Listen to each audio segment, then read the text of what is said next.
మీ ఇంట్లో కార్ని రెంట్కిచ్చి డబ్బు సంపాదించాలనుకుంటున్నారా? అయితే వెంటనే ఈ నెంబర్కి కాల్ చేయండి. నమస్తే, welcome back to Suman TV. నేను మీ సంజయ్. ఈ రోజు మనతో పాటు ఉన్నారు మోటివేషనల్ స్పీకర్ మరియు ఎమోషనల్ వెల్నెస్ కోచ్ హరిత అక్ల గారు. మ్యామ్తో మాట్లాడి కొన్ని విషయాలు తెలుసుకుందాం. నమస్తే మ్యామ్. నమస్తే సంజయ్. మ్యామ్, కంపారిజన్ ఇది ఏ విధంగా అంటే నేను చాలాసార్లు ఫేస్ చేశాను. అండ్ ప్రతి తల్లిదండ్రి పిల్లల విషయంలో కంపారిజన్ చేస్తాను. వాడు చదువుతున్నాడు, నువ్వు చదవట్లేదు. వాడు బాగా ఆడుతున్నాడు, నువ్వు ఆడట్లేదు. వాడు మంచిగా ఎదుగుతున్నాడు, నువ్వు ఎదగట్లేదు. వాడు మంచిగా తింటున్నాడు, నువ్వు తినట్లేదు. ఈ కంపారిజన్ అనేది ఎలా అయిపోతుంది అంటే టాక్సిక్ అయిపోతుంది మ్యామ్ బాగా. ఏ విధంగా అంటే మన కంపారిజన్ అనేది మన పక్కన ఉన్న వ్యక్తితో చేయాలా అంటే అసలు కంపారిజన్ అనేది కరెక్టేనా అనేది వన్ థింగ్. అయితే అసలు కంపారిజన్ ఎవరితో చేసుకోవాలి అంటే మనతో తిరిగే వాళ్ళతో చేసుకోవాలా, మనకన్నా హైలో ఉన్న వాళ్ళతో చేసుకోవాలా, టాప్ పొజిషన్ లో ఉన్న వాళ్ళతో కంపారిజన్ చేసుకోవాలా? అసలు కంపారిజన్ చేసుకోవడం కరెక్ట్ అంటారా? ఒక సెంటెన్స్ రాసి లేబుల్ రాసి అంటించేయండి గోడ పైన. Inspiration is allowed, comparison is not allowed. నేను మళ్ళీ రిపీట్ చేస్తున్నా, inspiration is allowed, comparison is not allowed. Kashyap అన్న నాకంటే ఒక 10 years ముందున్నారు. నువ్వు కశ్యప్ అన్నలాగా ఎందుకు మాట్లాడలేవు అని అంటే, నా ఫస్ట్ చాప్టర్ ఇప్పుడే స్టార్ట్ అయింది బై. జస్ట్ 2 years అయింది నేను కోచ్ అయ్యి. He's a life coach from past 10 years. ఒక 12-13 years నుంచి అన్న ఈ ఫీల్డ్ లో ఉన్నాడు. నా జర్నీ వేరు, అన్న జర్నీ వేరు. ఎగ్జాక్ట్లీ. ఆయన మీరు అన్నట్టుగా ఆయన ఇన్స్పిరేషన్ తీసుకోవచ్చు. ఇన్స్పిరేషన్ ఆఫ్ కోర్స్ అన్న నుంచే నేను ఇన్స్పైర్. ఇక్కడ కంపారిజన్ అనేది చాలా రాంగ్ నిజంగా. Inspiration is allowed. అన్నలాగా రెడీ అవ్వాలి, కోట్ వేసుకోవాలి, ఇవన్నీ అన్న నుంచే నేను నేర్చుకున్నాను, మా మేడం నుంచే నేను నేర్చుకున్నాను. ఒక ఆన్సర్ అయితే దొరికిస్తుంది. No comparison, no comparison, only inspiration. Inspiration is allowed. Okay. లేకపోతే కంపేర్ చేస్తే ఏం చేస్తున్నామో చెప్పనా? వేరే వాడు ఎవ్వడు మనల్ని ఇన్సల్ట్ చేయడు, వి ఇన్సల్ట్ అవర్ సెల్వ్స్. ఇంకెవరు చేయట్లేదు. ఇన్స్పిరేషన్ తీసుకోకుండా చూసినావా కశ్యప్ అన్న ఆ స్టేజ్కి వెళ్ళినాడా నేను అనుకున్నాను అనుకో. నేను ఏం చేస్తున్నాను, నన్ను నేను చీ స్టూపిడ్ ఫెలో, నువ్వు కశ్యప్ అన్న అలాగే ఎప్పుడు వెళ్తావు? Inspiration is allowed. అన్న అంత స్టేజ్కి వెళ్ళి నేను ఎప్పుడు వెళ్తాను? This is insult. నన్ను నేనే ఇన్సల్ట్ చేసుకుంటే నేను ఆ వైబ్రేషన్సే ఇస్తా. కాబట్టి యూనివర్స్ నుంచి మనం ఏం అట్రాక్ట్ చేస్తాము? ఇన్సల్ట్ చేసే వాళ్ళని అట్రాక్ట్ చేస్తాం. మళ్ళీ మనం లాస్ట్ కి కంప్లైంట్ చేస్తున్నాం, చూసినావా వాళ్ళు కూడా నన్ను కంప్లైంట్ చేశారు, వీళ్ళు కూడా నన్ను ఇన్సల్ట్ చేశారు, వాళ్ళు కూడా క్యూ ఇన్సల్ట్ కా అట్రాక్షన్ కర్యో. నేను ఇంతలా ఎందుకు చెప్తున్నా అంటే I went through it. The beautiful thing of life is పడ్డాకనే నేర్చుకుంటాం ఎట్లా నిలబడాలా. Yes or no? A infant కూడా పాకోవడం ఫస్ట్ డేనే పాకూడదు, ఇట్లా పాకుడు నా బిడ్డడు ఫస్ట్ డేనే పాకేసిండు అని ఎవడన్నా అన్నదా? We fall in we learn. పాకుడు నుంచి మళ్ళీ నించునేటప్పుడు అందరికి ముక్కులు పగల్లే, మనకు డిప్పలు పగల్లే. చెప్తున్నాను సంజయ్. ఇప్పుడు ఏమవుతుందంటే ఓవర్ కేరింగ్ పేరెంటింగ్ లో మొన్న ఏదో నేను భలే నవ్వొచ్చింది. పిల్లలు వెనకాల పడినాక కూడా వాళ్ళకి తలకి తగలకుండా వచ్చినాయి అనమాట సాఫ్ట్ వాటి belts. Let them take that small pain to understand the life. Hunger create చేయట్లేదు మన పేరెంటింగ్ లో. And I love that sentence. వాడికి ఆల్రెడీ ముందే మనం అన్ని ఇచ్చేస్తున్నాం. ఓకే, ఇచ్చి now you better perform well. వాడు నేను ఇంకా అడగలేదు పేరెంట్స్ దగ్గర నేను ఎందుకు వెళ్తా అంటే, నేను చేశాను mistakes, I learn from my mistakes. Ankur వారికు సార్ ఫినాన్షియల్ మిస్టేక్స్ చేసి ఆ అప్పుల్లో కూరిపోయినాకనే ఆయన నేర్చుకున్నారు ఆ అప్పుల్లోంచి ఎలా బయటికి రావాలి. ఆయన అలా బయటకు వచ్చిన తర్వాత he became a writer 10 years later.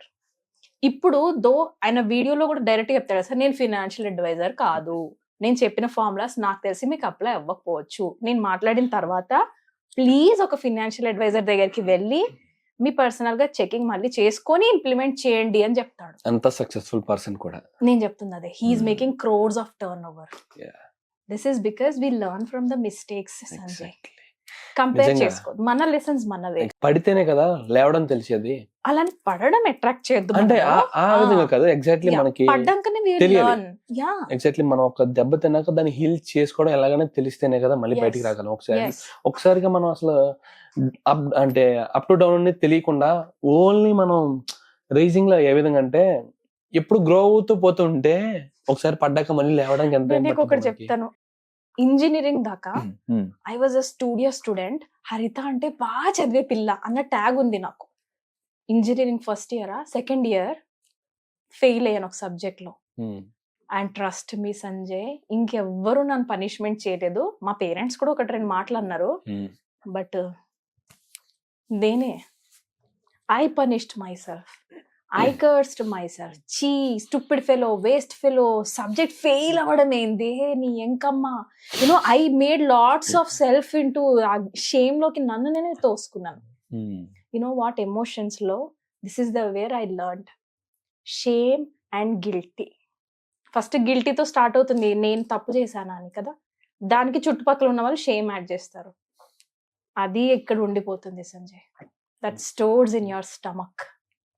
నా పొట్టలో మెష్ ఉంది ఇప్పటికీ అని అంటే లైఫ్ లాంగ్ నాతో పాటే ఉంటుంది. That's because I pushed my self in to guilty and shame. First of all నేను గిల్టీ ఎక్కువ ఫీల్ అయినా, తర్వాత and I allowed people to shame me, right. అక్కడే గిల్టీని ఎలా హ్యాండిల్ చేయాలో తెలుసుంటే షేమ్ దాకా నేను అలౌ చేసేది కాదు. This is where I became N emotional wellness coach. అదేనా, వి బికమ్ ద పర్సన్. 33 దాకా ఒక లైఫ్ లీడ్ చేస్తాం సంజయ్. 33 తర్వాత ఆ రిపేర్ సిస్టమ్ చేసుకుంటాం కదా, సొల్యూషన్ మేకర్ అవుతాం మనం టార్చ్ అవుతాం వేరే వాళ్ళకి. This is the beauty of the life బాబా, రైట్. సంజయ్స్ లెసన్స్ డిఫరెంట్, నా లెసన్స్ డిఫరెంట్. నువ్వు ఎందుకు సంజయ్లా మాట్లాడలేకపోతున్నావు? I will never speak like Sanjay. నేను మాట్లాడాలన్నా మాట్లాడలేను. ఎప్పుడు కాపీ పేస్ట్ చేసుకుంటూ వెళ్ళిపోతే మనకంటూ ఒక యూనిక్నెస్ ఉంటుంది. ఎస్, గాడ్ ది బ్యూటీ ఏంటి తెలుసా? The beauty of this whole drama నాలో ఒక్కటి ఉంటుంది, one special thing that nobody will have in this whole world. God అదే చెప్పడానికి ట్రై చేసిండు. You are different from others. ఎలా? నీ రెటీనా డిఫరెంట్. నువ్వు ఇంత మనం డిఎన్ఏస్ ఇవన్నీ క్యారీ చేసినా కూడా చూడు, ఈ ప్రింట్స్, తల్లిదండ్రుల ప్రింట్స్ కూడా సేమ్ ఉండవు. నీ రెటీనా ట్విన్స్ లో కూడా సేమ్ ఉండవు. This is very is trying to tell you you are unique. మరి కంపారిజన్ ఎవరితో చేసుకోవాలి? అసలు చేసుకోకపోతే నువ్వు ఎట్లా నీ ఎదుగుదల? అంటే మీరు చెప్పారు కదా, కంపారిజన్ వద్దు, ఇన్స్పిరేషన్ తీసుకో. అది వేరే వాళ్ళని చూసి, కానీ నన్ను నేను కంపేర్ చేసుకోవాలి. లాస్ట్ ఇయర్ పర్సన్ కి ఈ ఇయర్ పర్సన్ కి ఏమి డిఫరెన్సెస్ ఉన్నాయి? నిన్న నైట్ మా ఆయనకి నేను నా ఫోటోలు అన్ని ప్రింట్అవుట్ లో పంపించి తీసుకురండి అండ్ హీ హెల్ప్డ్ మీ. దేనికో చెప్పనా, December is my month where I sit and proud, అంటే I feel so proud about me. Last year నుంచి ఇయర్ దాకా నేను ఏమేం చేశానో ఫొటోస్ కలెక్ట్ చేసుకొని ఐ రైట్ అ బుక్. ఎందుకో తెలుసా, అంతకు ముందు ఇయర్ నుంచి ఆ ఇయర్ కి ఇంప్రూవ్మెంట్ కనబడుతుంది నాకు, ఆ ఇయర్ నుంచి ఈ ఇయర్ కి ఇంప్రూవ్మెంట్ కనబడుతుంది. లాస్ట్ ఇయర్ మీరు అలా ఎందుకు మాట్లాడుంటారు, ఇలా ఎందుకు మాట్లాడారు, నువ్వు ఇది ఎందుకు మాట్లాడేవు అన్న వాళ్ళు today they are saying wow నువ్వు బాగా మాట్లాడుతున్నావు, good job you are doing. Starting లో భయపడ్డ వాళ్ళు today they are encouraging. Consistency work. నా ఫ్రెండ్ వాళ్ళ ఇంట్లో వాళ్ళ నాన్నగారిది అనుకుంటే ఇమేజెస్ ఉన్నాయి. అంటే చిన్నప్పుడు చూస్తే ఇమేజెస్ అంటే ఒక మెమొరీ ఏమో సంథింగ్, చిన్నప్పుడు బారసాలు చేసినప్పుడు, పుట్టినప్పుడువి, ఇలాంటి ఫొటోస్ ఉంటాయి. అంటే మధ్యలో సంథింగ్ ఏమన్నా ఆడపిల్ల అయితే ఫంక్షన్ చేసినవి, బర్త్డేవి, ఇలాంటివి పెట్టుకుంటుంటారు.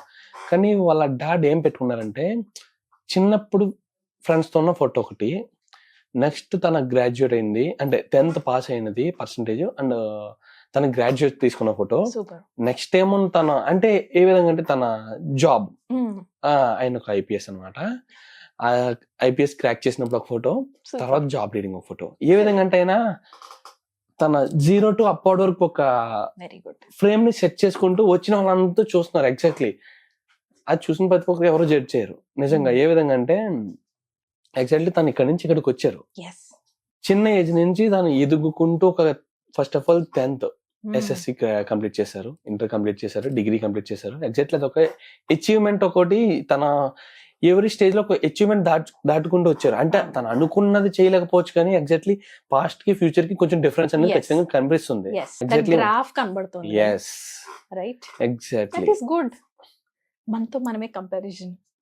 అలా అని లాస్ట్ ఇయర్ కి ఇయర్ కి ఇంప్రూవ్మెంట్స్ ని ఎక్కువ ఫోకస్ చేయండి. ఎగ్జాక్ట్లీ అచీవ్మెంట్స్ మీద కూడా చూపించండి. జనరల్ గా చుట్టుపక్కల సమాజం మన చుట్టూ ఇది కూడా ఒక అచీవ్మెంటా? నీ పైసలు, నన్నైతే ఎంతమంది అడిగారు తెలుసా సంజయ్ 2 years లో, what is the income you are earning out of it? నేను చెప్పిన అనుకో, చీ ఇంతేనా? దే ఆర్ లైక్ దిస్ బాబా. అంటే ఇన్కమ్ చూసి జడ్జ్ చేసే persons problem, that's not my problem. You deal with it. Right. మీరు అన్నట్టుగా మీరు కంపారిజన్ చేశారు చూసారా లాస్ట్ ఇయర్ కి ఇయర్ కి. ఎగ్జాక్ట్లీ మనం ఎంత చేంజ్ అయ్యాం, ఎంత బెటర్ అయ్యాం అన్నది ఆలోచించుకుంటే ఇంకెంత అవ్వాలి అన్న ఇంటెన్షన్ మనలో ఉంటుంది. నేను గ్రాఫ్ Exactly. గీస్తాను Sanjay, because I'm mathematician, I draw graphs. నా ఇంప్రూవ్మెంట్ తెలియాలి కదా. ఎస్ సో నేను ఒక మనీ చార్ట్ పెట్టుకున్నాను, income chart. Okay, because people judge me from the money. Even maybe I got this habit of judging myself. So నేనేమి తప్పు పట్టలేదు, that's okay. Then I made a chart last year chart అంతా tick టిక్కు టిక్కు టిక్కు కిందనే 5,000, 10,000, 25,000 ఇక్కడే ఉంది. This year I made my chart. నా గోల్ 3 lakhs ఉంది, highest goal. I never reach that 3 lakhs, but still I was about to touch 1 lakh and I was going down. ఒక్కొక్కరు అలా గ్రాఫ్ ఉండింది. That's okay. Graphs 2 years graphs గీయడం వల్ల నేనేం lesson నేర్చుకున్నాను తెలుసా Sanjay? Life goes up and down. Sometimes you will get high amount, you enjoy that high amount. Sometimes you will get less amount and you enjoy that less amount. Less amount వచ్చినప్పుడు నేను check చేసుకొని రాసుకుని, ఎందుకు వచ్చింది ఆ month less? మా పిల్లలకి health బాగాలేదు సంజయ్, నాకు మనీ కాదు ఇంపార్టెంట్, పిల్లలు important. Because I prioritised kids. Exactly. That is my thing. అచ్చా యార్, nice, that is good. That in my value system my family is in the highest priority. Let people judge. వాళ్ళ పిల్లల్ని వదిలిపెట్టి ఆఫీసులకి లీవులు పెట్టకుండా పోయేటోళ్ళు, వాళ్ళ పిల్లలు తల్లిదండ్రులు దగ్గర వదిలేసి వెళ్ళేవాళ్ళంటే లెట్ దెమ్ డిసైడ్. బట్ మేతో ఐసీ ఇన్సాన్ నేను, I'm not that person. So acha Harita, good job, you carry on. Today I wrote a love letter to myself. Every birthday I will write pedda letter rastanu. You did a good job and I know నాకు తెలుసు నువ్వు ఇంకా బాగా చేస్తావని. I know నీ మాటలు చాలా మంది హీల్ చేస్తాయని. I know you are an instrument of God who will help heal the world. Okay, and I'm so proud of you. Good job Harita. Next year ఇంకా బ్లాస్ట్ ఎంజాయ్ చెయ్యి. 36 అంటే okay, I'm enjoying my 36. Yeah, ఓ 36కి నువ్వు ఇంతున్నావు అంటే ఇంకొక 4-5 years తర్వాత ఇంకెంత ఉంటావు Haritha? How much maturity you will show? You can say anything to yourself. Good things. No self love నా దగ్గరకు వస్తే అందుకే లెవెల్ 1 లో సెల్ఫ్ లవ్ నేర్పిస్తాను Sanjay. Because you need to enjoy your company. Yeah, నీకు నువ్వు నచ్చకపోతే ప్రపంచంలో ఇంకెవ్వడు, నువ్వు ఏ మూలకెళ్ళు, నువ్వు అండమాన్ అండ్ నికోబార్కి వెళ్ళి ఐలాండ్ లో కూడా కూసో, you will still feel like చిచ్చి వాడు బాలే, వీడు బాలే, ఇది బాలే, అది బాలే. కంపారిజన్ నై, not allowed. You are a tortoise, I am a tortoise. I am in my race, you are in your race. I am in my speed, you are at your speed. First of మనకి ఎప్పుడు కూడా కుందేలు ఇది achieve yourself అంటారు. Compare చేసుకోవద్దు. Rabbit speed గా పరిగెడుతుంది, అది పరిగెడుతుందా దాని ఇష్టం. అది నన్ను రేస్ కి పిలిచింది కదా అని నేను ఎందుకు పార్టిసిపేట్ చేస్తా? ఇఫ్ ఐఎమ్ అ టార్టైస్, నేను ఆ స్టోరీలో టార్టైస్ అయితే అసలు నేను రేస్ లో కూడా పార్టిసిపేట్ చేయను. నువ్వే చేసుకోపో. I'm at my speed. నువ్వు చెప్పావు కాబట్టి నేను డెస్టినేషన్ ఎందుకు అది పెట్టుకోవాలి? I will have my own destination. Exactly ma'am. నిజంగా వాళ్ళని చూసి మనం చేయడం, మన అచీవ్మెంట్స్ మనకుంటాయి, మన అచీవ్మెంట్స్ మనం రీచ్ అవ్వాలి. కానీ వాళ్ళతో పోటీ పడుతూ మన అచీవ్మెంట్స్ ని మనం రీచ్ సంపాదించాడు. నువ్వు కూడా గవర్నమెంట్ జాబ్ సంపాదించానంటే maybe you have born to become a YouTuber. నువ్వు 1 million సబ్స్క్రైబర్స్ తెచ్చుకొని 1 million పీపుల్ లైఫ్ ని ఇన్ఫ్లుయెన్స్ చేసే పర్సన్ అయి ఉండొచ్చు. నువ్వెందుకు గవర్నమెంట్ జాబ్ చేసుకొని నెల 1,00,000 రూపాయలు just because they are doing? ఇప్పుడు నేనేమంటున్నాను అర్థమైందా? ఒక అబ్బాయి మొన్ననే మ్యారేజ్ కార్డ్ వచ్చింది మా పేరెంట్స్ కి. It was so lovely to watch. వాడు ఒక ఫాల్తూ ఫెలం తిట్టుకునేది నేను, because that person 4-5 years before. అంటే వాడు చేసే పనులు కూడా అలానే ఉండేవి. మనుషులు డిస్టర్బ్ చేస్తూ రోడ్ మీద నైట్ 12:30 కూడా కేక్లు, సెలబ్రేషన్స్, అరుపులు, ఏడుపులు, దట్ వాస్ హ్యాపెనింగ్. అలాంటి అబ్బాయి పెళ్లి card. And you know what his mother said? మా బాబు యూట్యూబ్ లో నుంచి నెలకి 50,000 సంపాదిస్తున్నాడు. చచ్చా, I'm not judging him, I'm not happy because he is earning money from YouTube. No, if that soul is born for this work, వాడి వర్కే ఇది అయింది అన్నప్పుడు అతనేమి ఇది చూస్ చేసుకోలేదు. అయ్యో నేనెందుకు గవర్నమెంట్ జాబ్ కొట్టట్లే, నేనెందుకు డిగ్రీలో మంచిగా చదువుంటే నేను కూడా వాడిలా మంచి జాబ్ లో సెటిల్ అవుతుండే. When you are born for something, go for it. Zero comparison చేసుకునే వాళ్ళు అండ్ కంపేర్ చేసే వాళ్ళకి కూడా ఇది ఒక గుణపాఠం అని చెప్పొచ్చు. గుణపాఠం అంటే కంపేర్ చేసుకుంటూ పోస్తే మీరు ఎప్పుడు మీ అచీవ్మెంట్స్ ని క్రియేట్ చేసుకుంటారు, మీ అచీవ్మెంట్స్ ని ఎప్పుడు రీచ్ అవుతారు అని వన్ థింగ్. వాళ్ళని వీళ్ళని కంపేర్ చేస్తూ పోతే మీరు ఎప్పుడు అచీవ్ అవుతారు? కంపారిజ్ చేయడం ఎంత రాంగో కంపారిజన్ చేసుకోవడం కూడా అంతే రాంగ్. ఎగ్జాక్ట్లీ. మార్చుకోండి, చాలా మంచిది మార్చుకుంటే మాత్రం. Exactly. Thank you ma'am, thank you very much. చాలా మంచి కాన్సెప్ట్ అనేది చెప్పారు, చాలా మంచిగా కూడా చెప్పారు. It will be useful for every person. Thank you ma'am. Thank you.